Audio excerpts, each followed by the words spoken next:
Étudiants, étudiantes des universités, écoles supérieures, classes préparatoires, je continue à vous proposer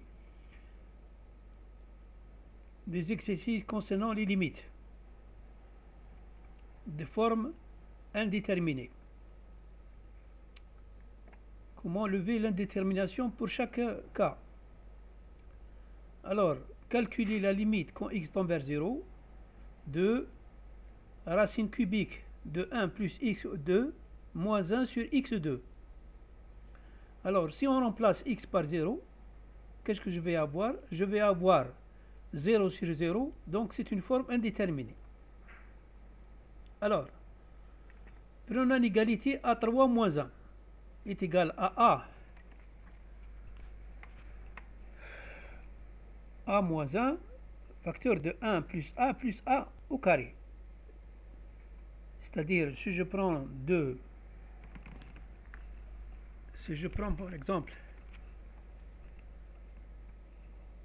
A cubique moins B cubique égale A moins B, facteur de A au carré, plus AB plus B au carré.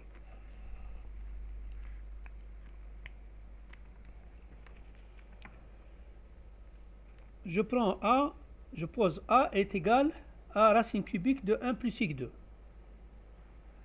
A3 est égal à 1 plus x2 et A3 moins 1 égale x2. Considérons la fraction A moins 1 sur x2. C'est A3 moins 1 sur x2 multiplié par 1 plus A2. C'est x2. Vous voyez bien que A3 moins 1 c'est x2, donc je le remplace. C'est x2 sur x2 facteur de 1 plus A plus 1. Quand x tend vers 0, la limite de A est égale à 1. Je remplace. J'ai donc un résultat définitif 1 sur 3. Donc la limite est 1 sur 3. Une autre méthode, on appelle le taux d'accroissement ou bien le nombre dérivé. C'est ce qu'on appelle le nombre dérivé. La limite de f de x moins f de a sur x moins a quand x tend vers a est égale à f prime la dérivée au point A de la fonction f. Je considère la fonction f de x égale racine cubique de 1 plus x. F' de x égale 1 tiers de 1 plus x moins 2 sur 3. Pourquoi? Parce qu'ici, c'est 1 moins plus x, puissance 1 tiers. Donc ce sera 1 tiers moins 1, ça fait moins 2 tiers. Si je prends la limite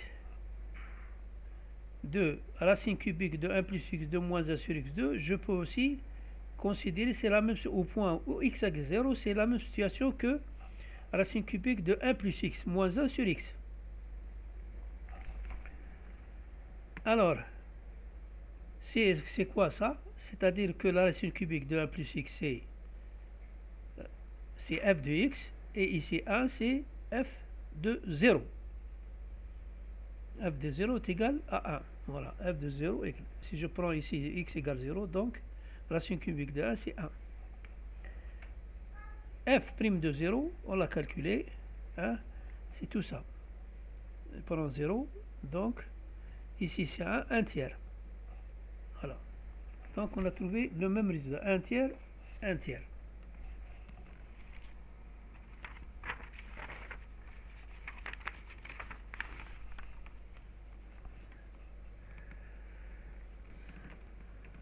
Le second exercice.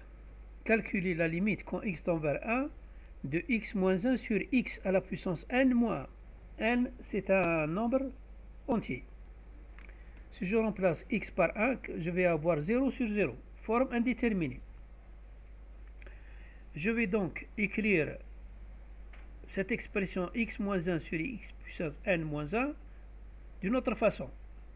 Ce sera la limite x moins 1 de 1 sur une fraction xn moins 1 sur x moins 1.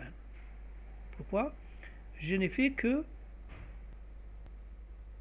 prendre, j'ai renversé la fraction, c'est-à-dire j'ai pris la fraction renversée. Et je sais que la limite conextionnelle de xn moins 1 sur x moins n, c'est un taux de croissement de la fonction x puissance n.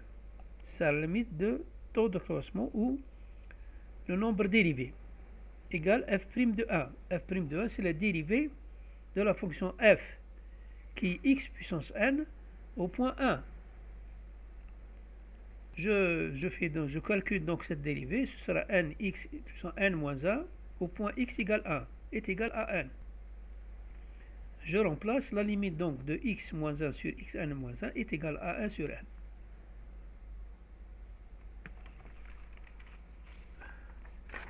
Je continue.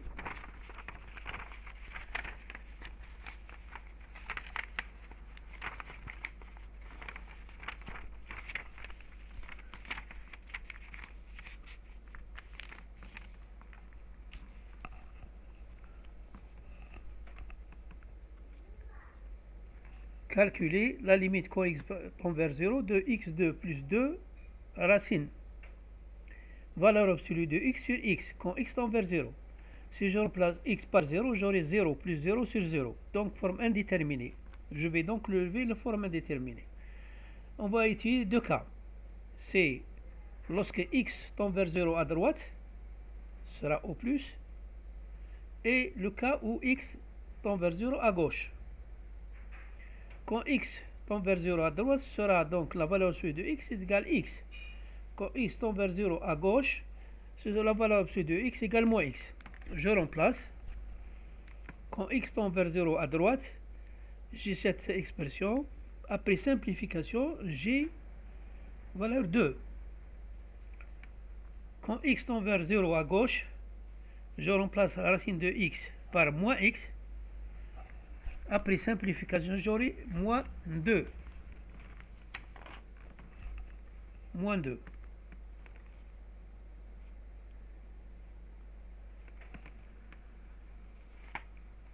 Une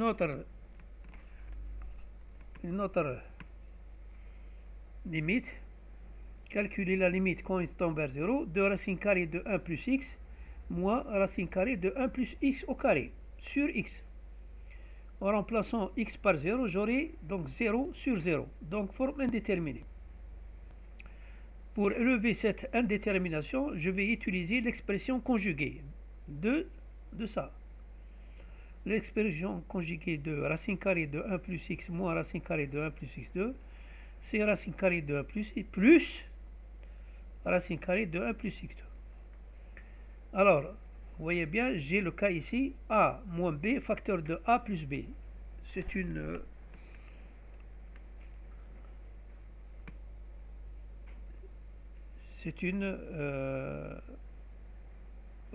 expression remarquable.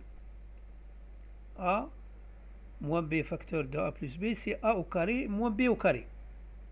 Identité remarquable.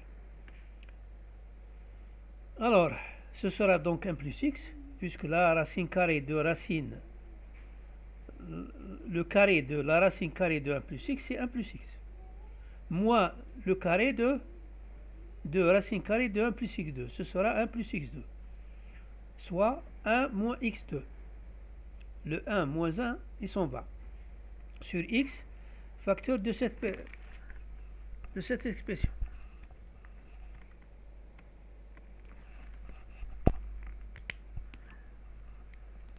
Je mets en facteur x, ce sera x facteur de 1 moins x, et x au dénominateur, ce sera x facteur 2, racine carrée de 1 plus x, plus racine de 1 plus x2. Qu'est-ce qu'il me reste? Il me reste 1 moins x, facteur 2, racine carrée de 1 plus x, plus racine carrée de 1 plus x2. En remplaçant par 0, j'aurai donc 1 au numérateur et j'aurai 2 au dénominateur, ça me fait 1 demi. Donc cette limite est égale à 1 demi.